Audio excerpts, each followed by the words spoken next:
Another IRS mess putting the healthcare law in a bigger mess. Hello, everyone. I'm Charles Payne in for Neil Cavuto. And the agency in charge of collecting taxes is paying companies behind on their taxes. A new report saying the IRS doing business with nearly 1,200 companies owing more than $500 million, and most without a plan to pay it back. And this is the crew enforcing the healthcare law? To Ben Stein, Dagan McDowell, Adam Lasinski, and Charlie Gasparino. Dagan, got to start with you on this. It's beyond a shocking embarrassment because it shows that the IRS can't do its primary basic function before you add on all of the additional responsibilities of policing Obamacare, of handing out the subsidies. It is doing business with entities that owe taxes. And it's just looking at, in some cases, is looking the other way. There's one entity undisclosed in this Inspector General's report that owes more than $500 million in taxes. And still I don't get it, Charlie. I mean, this is crazy. Right. I mean, there is a Keystone Cop element here, and that makes it scary that they have to enforce the health care law.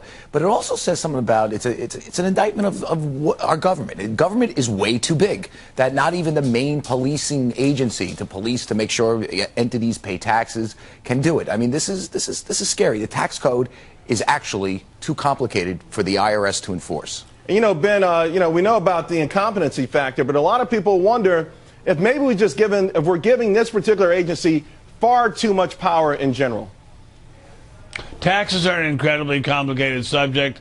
There's not going to be any perfection at the IRS, but this level of mistaken behavior is astonishing. If I may say so, it's not quite as astonishing to me, who got a bill for $60 million in tax a couple of months ago based on something like $160 million of income that I never even earned or even saw anything like that in my whole life, except when you guys pay me, of course. And so I don't expect much of them, but even this disappoints even me. Ben, what did they say though when you called them up? By the way, you're lucky they didn't come and lock you up first and then ask for the money. But how did you protest $60 million? You're not kidding. Well, my accountant wrote to them, and they just disposed of it. They just sent me a new bill for $200 million. They just sent me a new bill, and that was the end of it. But they never apologized. They never apologized for putting me into shock and putting me into cardiovascular. Charles, Ben said, but I only made $120 million. This isn't fair at all. You know what he said? No, not even remotely. Adam, he actually said, I'm friends with Adam Lasinski. They said, well, why didn't you say so? You don't have to pay this. Oh, you're good.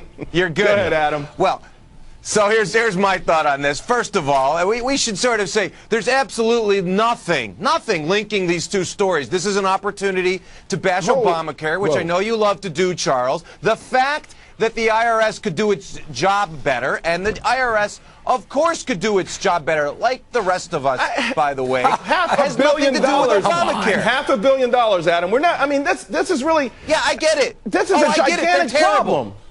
I get it. They're terrible. But who you don't should like be confident about their confidential information going to this company? Who should be to this agency? Charles, who do you want to collect taxes? I think I know the answer. You don't want anybody to collect taxes. Adam, I hear they're good at spying. I hear they're good at spying on conservative groups. The IRS is very good at that, and auditing those, and very good at auditing those conservative groups. I'm not but I hear they do that with I'm not going to dismiss that either. Efficiency. They're very, very good at auditing conservative groups. They do it efficiently, and they basically get anything they want from them. But here's the thing, though. Okay, so here's my response to you, Charlie. Obamacare is the biggest issue in the country right now. People have a right to be afraid. People have a right to be nervous. And to Ben's point, the IRS is a name that triggers a lot of fear already, and there's a lot of skepticism of whether they can do this job and whether they can do it honestly. So I get that, but I'd say there's not much skepticism anymore. Go ahead. You're choosing to look at the cup half empty because you're pessimistic, Charles. I choose to look at the cup half full here. I mean, I pay my taxes every year. They collect my taxes. All right. Hey, I got to go back to Dagan for a minute. That's a lot of. They can put people in prison. Dagan, I mean, honestly, though. Adam's doing a lot of IRS bootlicking right now because he's worried about getting audited. He won't ever get audited. He made the $200 million. Maybe he did. Here's the thing, though. I mean, even before the scandal that Charlie talked about, this was something that had a lot of people rightfully concerned that, because of the problems that the IRS has had in the past. And, I don't know. I mean, it's a legitimate argument. It's a legitimate worry for a number of reasons. There was another report out this past week questioning whether the IRS has proven that it can prevent improper payments of subsidies related to Obamacare, that it could be prone to fraudulent behavior. That's number one. Number two, the reason that the mandate on employers was delayed for a year is because the IRS did not have its act together. And remember, so to raise issues about the IRS's ability to do its job, handing out subsidies and handling people's income information related to Obamacare is not a jump off the cliff because it can't do its current job. And in order for Obamacare to pay for itself, forget about whether it's good or bad, but just to pay for itself and live up to all that rhetoric about it paying for itself and saving money, the IRS has to be efficient and competent. And if they're not efficient and competent, this thing will blow up. So and that's right, Ben. I just want to jump and this in on is that, just, Charlie. by the way, you know, Adam, and you can in a second. This is just one more example on why they are not efficient and competent at doing their main job. Forget about auditing tax-exempt conservative groups. Go ahead, Adam. We're very good at that. If the subject is the IRS, and we're all agreed that the IRS does its job poorly, I completely agree. Let's get on the IRS to do its job well. That's the point. But if you say, well, what's your solution other than that, Charlie? I mean, do you want to get rid of the IRS? Do you want the IRS I don't not want to get rid of the IRS. I want to get rid of Obamacare. That's clear. I mean, I'm not hiding any of that. But I'm saying that even if you take a very rational view of this, that the law is the law, right? The main body carrying out the law is incompetent, and the law and by the way, so if they're incompetent, then this thing is going to blow up in all our faces. You know, interesting, Ben. Let's get on them then. Ben, you said laws change. I think we had just another change in the Obamacare law this week alone. So I think it's been 4 or 5. I lost track of them, but.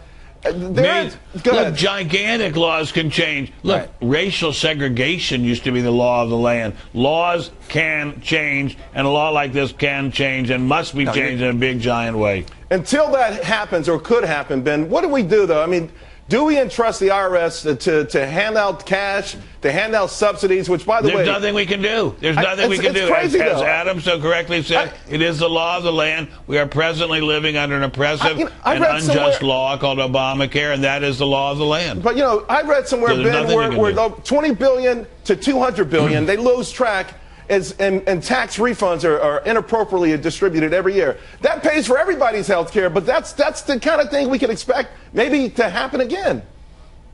Well, that's what happens when you turn over health care to the federal government. That was a big mistake in the first place. Now it's been done. Can it be repealed? Can we get a Republican president and a Republican Congress next time? Maybe. Maybe yes. Maybe no. I doubt it. Dagan, give us a solution. You've got all the facts in front of you. I don't have. Well, you know what's shocking about this, though? Now, the IRS with these vendors, they check to see if you owe back taxes when they give you the initial contract, but they don't follow up. And these vendors basically think the IRS is so lousy at collecting taxes that they don't even bother to pay them on time, even though they're doing business with them.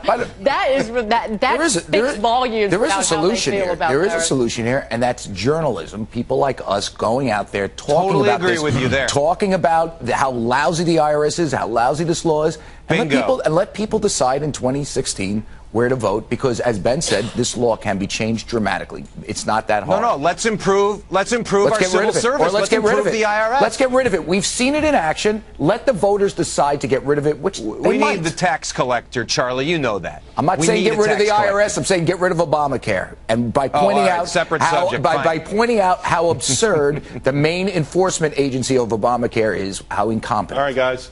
Last point. We'll leave it right there.